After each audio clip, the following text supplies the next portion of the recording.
I never saw Vince as a liar. I never saw Vince as a liar. And if you notice, I mean, he has not said, I'm innocent. I mean, he has not said that one time. So I would like to believe, man, he is just very, very, very regretful of some of the decisions he may have made through his life.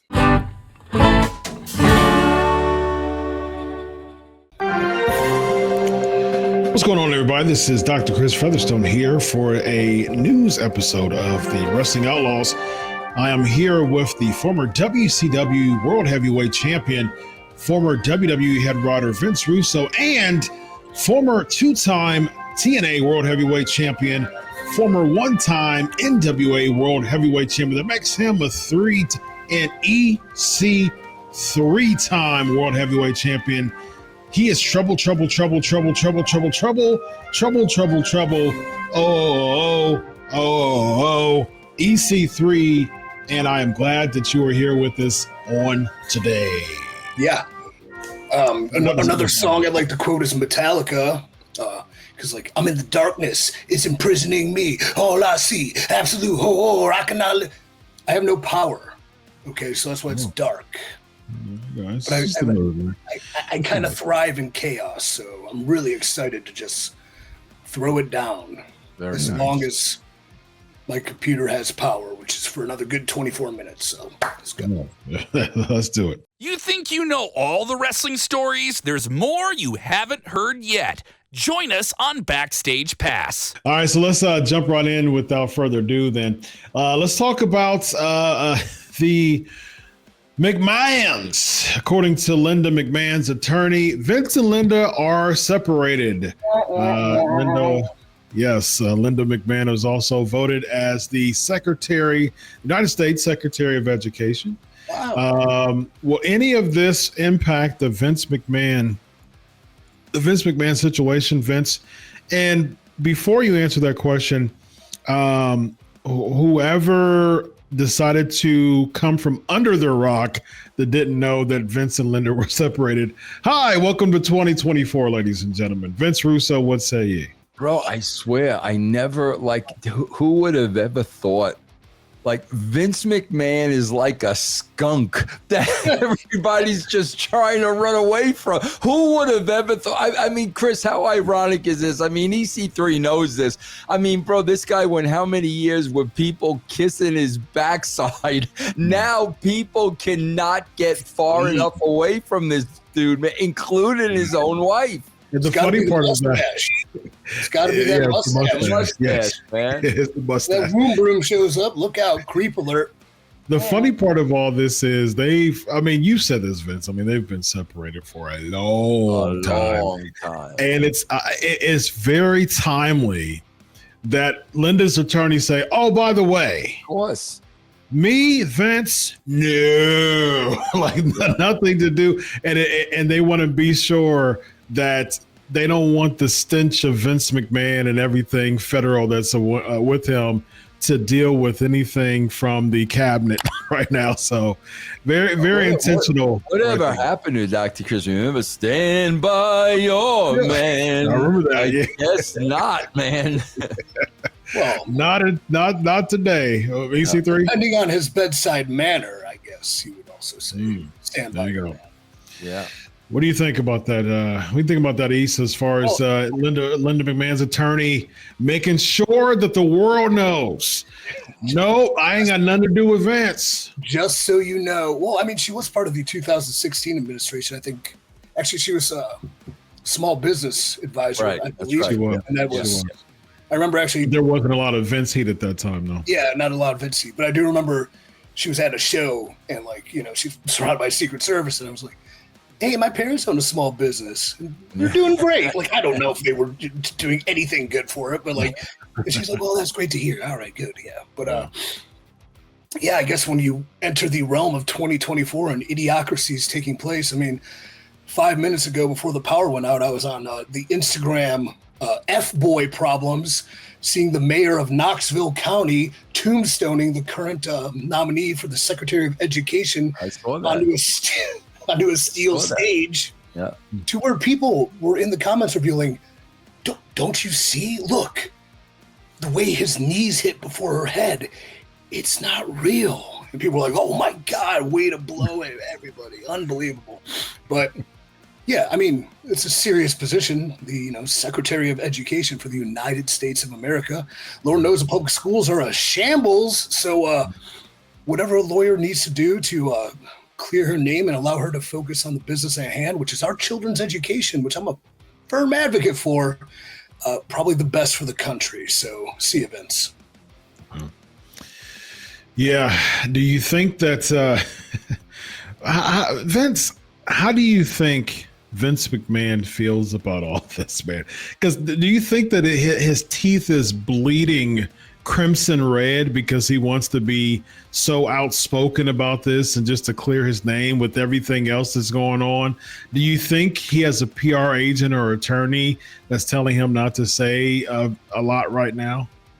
I would hope, Chris, I really would hope he is very, very regretful. And I mean, he is keeping a low profile. He has for a long time. And for all of us that know Vince, that is not Vince. He would be out there claiming his innocence. And that's why, but Vince, believe this or not, man, I never saw Vince as a liar. I never saw Vince as a liar. And if you notice, I mean, he has not said, I'm innocent. I mean, he has not said that one time. So I would like to believe, man, he is just very, very, very regretful of some of the decisions he may have made through his life. And I mean, with the liar, real quick, Vince, with the liar, I'll get to you, East, in just a moment. I got a follow up question about the liar thing that you asked. Do you think that even with the documentary, do you think that there were moments that he did tell some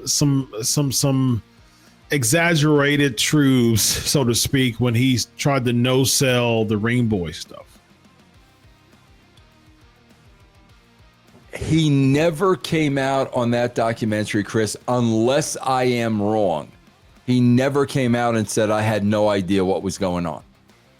He never said that during the documentary. I mean, he didn't. He never claimed innocence of not knowing what was going on. Yeah, he definitely minimized it, but never said, I had no idea that was going on. I'm about to check to see those intricacies. Did you see the doc, East? No. Okay. I don't want PTSD watching this guy. He's going down in flames. I'm got my popcorn like Big E in that GIF. I'm like, all right, keep yeah. Wait, I have a question for Dr. Chris based on our psychology chats and the archetype of a narcissist, where Vince says he doesn't see him as a liar, where I can also, my limited experience with him, see him not ever really being a liar, but that embellishment of truth or the truth as he sees it. How does a narcissist kind of react to, I don't know, protecting themselves by not lying, but working around the truth? Gaslighting. That's one of the biggest ways that a narcissist operates. His or her entire point in trying to make someone believe their truth, their version of the truth, is to gaslight them to believe that the person is lying. So just for a very quick explanation here. So you have a face that basically has freckles. I'm gonna do a diagram here. And you have a face that doesn't. All right. So this is like the filter verse of social media nowadays too. So you have a freckled face. This is how narcissism works in a nutshell. You have a freckled face, and you have a non-freckled face, right? This is the filter. This is the IG filter face, right? And so this is the real person. This person thinks that they're insecure, and basically what they do is they convince people that this is the real person. So they IG filter and do everything. And so when people called them out and said, we've been I've known you for a while, like, I know that you have freckles. And what they'll do is like, Man, you're an idiot. You're a lunatic. I've never had freckles. I don't even know why you would say anything of the sort. And so that's how narcissists work in a nutshell. God, sounds like a lot of people I know in the wrestling business, man.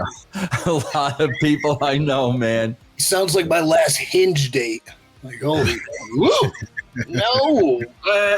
I know to use the glam filter. Okay. Mm-hmm. I think Vince at this point, maybe Mr. Russo can clue us in. Is he just kind of like going to let go and allow these other people to succeed that have been important to him? Granted, they're not together in a relationship. They're not married anymore. They're separated. But is Vince can he allow her to go and do what she's always wanted to do, which is be in the political game and work in this very high profile position? Same thing with the family and, the WWE and TKO taking over. Can he just let it be gone and allow these people that are close to him to succeed without feeling the need to be a part of it anymore? I think, I've gotta feel there is and again, Chris, help me. I gotta feel there is a sense of helplessness. He's not in a position to do anything. That's what's gotta be driving him crazy. Yeah. Chris, what's driving him crazy is he's not in control. That's his correct. whole life, he was in control of everything. Now he is sitting back waiting for others to determine his fate. Do you know? I can't imagine Vince McMahon living with, I am not in control of this. My fate is in the hands of other people. That's got to be driving him nuts, Chris. Back to my diagram. Basically, for so long, he convinced people that he didn't have freckles. He convinced the wrestlers. He convinced the personnel. They believed it. They believed that, oh, yeah. And they got to a point of defending him. Oh, he's never had freckles. He didn't have freckles. What are you talking about? He didn't have freckles. And then now people are starting to uncover the real version of Vince McMahon. But, yeah, he has freckles, And now he's like, oh, they know there are freckles. Yeah, and so he's wanting to say things. And they're starting to say, I got a freckle. No. You know what I mean? And so, and so his attorney is like, okay, Vince, I know you do. I know you want to convince the world you don't have freckles, but just hold on for a second. There's some really important things within these discoveries that could get you in some really hot water.